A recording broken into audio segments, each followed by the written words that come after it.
Assalomu alaykum va rahmatullohi va barakatuh birodarlar aziz.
Ne hazır mı?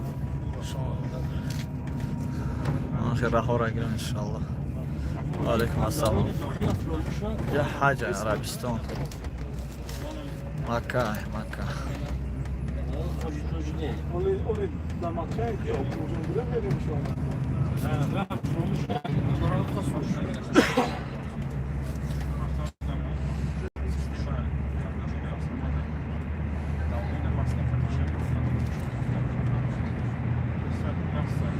آره دو کشیده طواف نرفته بچه مردن.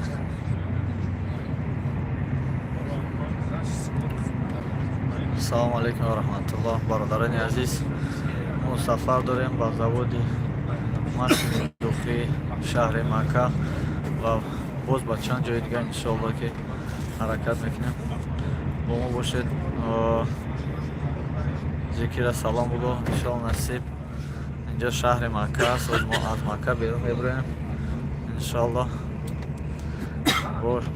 امروز شما تماشا میکنیم و سیر و گشت میریم. ما بسیار جایها را سیر و گشت کردیم، بسیار جایها را نوار گرفتیم و بسیار جایهایی که امکانیت نبود نوار نگرفتیم. انا اکنون حاضر باشد. برادران عزیز ما کوشش میکنیم که همراه شما سیر و گشت کنیم. این یکی از تونل های می باشد که مکه را از شهر جدا میکند. بعد از این تونل ها ما برآمدن مکه در پشت ما میموند و ما از شهر بیرون میشیم. هنگامی از شهر بیرون شدن ما وظیفه دار میشیم که بر شهر با در آمدن و سر لباس کنن احرام پوشیده داره طواف میکنیم. با ما باشد انشاءالله که همه جا را میبینید و فراموش نکنید که نوار رو باید پهن کنید. شما از منم میدرم پهن میکنم انشاءالله و شما هم لایک فراموش نکنید که یوتیوب میتواند با واسطه لایک نوار رو پدیدید سکنید. هاي الميكروفون فيه يشتغل على تحت. انا برادران الحمد لله الحمد لله رب العالمين والصلاة والسلام على أنبياء والمرسلين وعلى خاتمهم وسيدهم وأشرفهم محمد الأمين صلى الله عليه وآله وسلم. حجاج بیت الله الحرام، زیارت کنندگان و عمره کنندگان محترم. خوب سفر عمره که ما داریم چگونه گفتیم که هم سفر عبادتی است، هم سفر زیارتی و هم سفر سیاحتی. خوب عبادت امر است از جانب الله متعال که در کلام الله قول الله سبحانه و تعالی است که استعیذ بالله و ما خلقت الجن والانس الا لیعبدون. من انسان و جن را نمی آفریدم مگر آفریدمشان برای عبادت کردن.